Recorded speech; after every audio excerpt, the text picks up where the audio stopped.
Antes da construção da estrada BR-230, as comunidades indígenas viviam da melhor forma possível, com seus costumes e hábitos diários, sem preocupações e perturbações que são sofridas hoje em dia. Antes, os recursos de alimentação e de sobrevivência da comunidade indígena eram ricas, e a biodiversidade de flora e de animais eram enormes, e se encontrava espécies para consumo com maior frequência e facilidade. A Transamazônica, ou Rodovia Transamazônica BR-230, foi construída no decorrer do governo de Emílio Garrastazu Médici, entre os anos de 1969 e 1974, uma obra de grande proporção, que ficou conhecida como uma obra faraônica.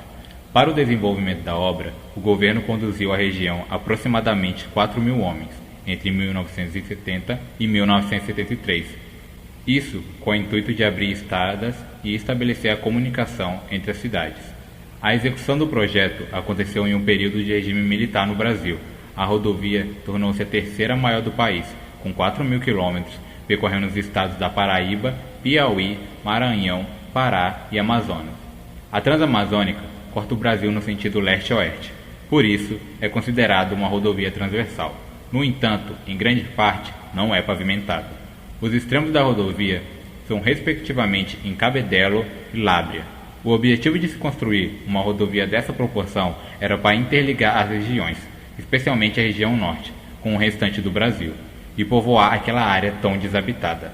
A inauguração aconteceu no dia 30 de agosto de 1972.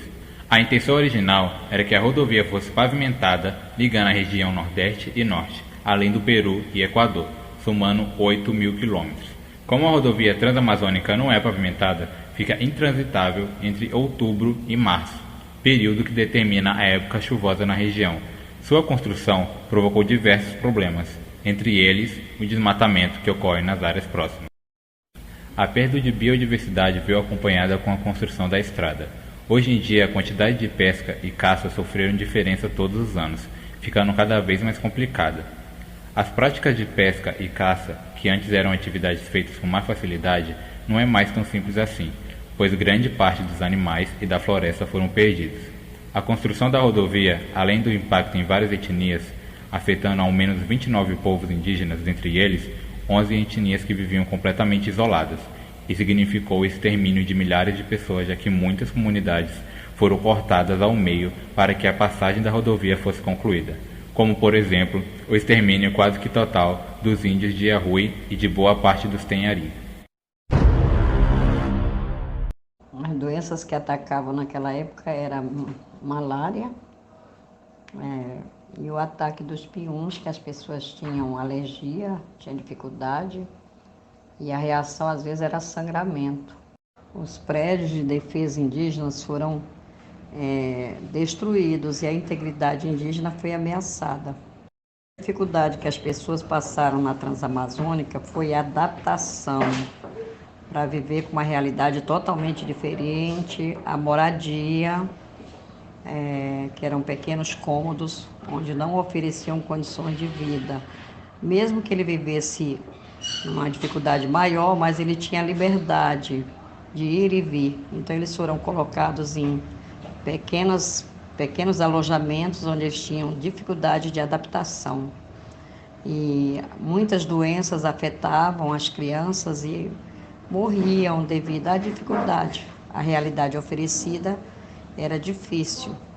A ajuda da Transamazônica foi que algumas pessoas vindas dos estados onde eles sabiam trabalhar com a terra se acomodaram, ganharam dinheiro, se adaptaram e plantaram, e alguns estão até hoje, que são os grandes latifundiários que permaneceram na terra.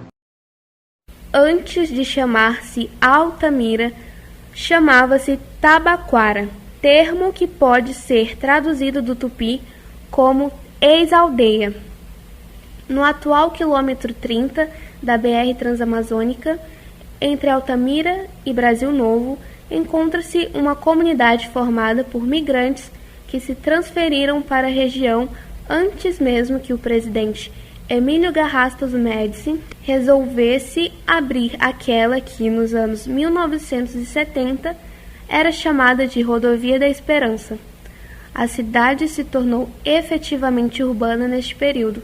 A população subiu 45.000 pessoas. A Transamazônica representou a retomada do crescimento econômico da região, desconectada da economia do país desde o fim do auge da extração da borracha, após a Segunda Guerra Mundial. Na cidade, surgiram áreas de ocupação precárias sobre os grandes igarapés que cercam Altamira. Os baixões se tornaram lugares associados à marginalidade, ao crime e à pobreza. Os trabalhadores ficavam completamente isolados e sem comunicação por meses. Algumas informações eram obtidas apenas nas visitas ocasionais a algumas cidades próximas. O transporte geralmente era feito por pequenos aviões que usavam pistas totalmente precárias.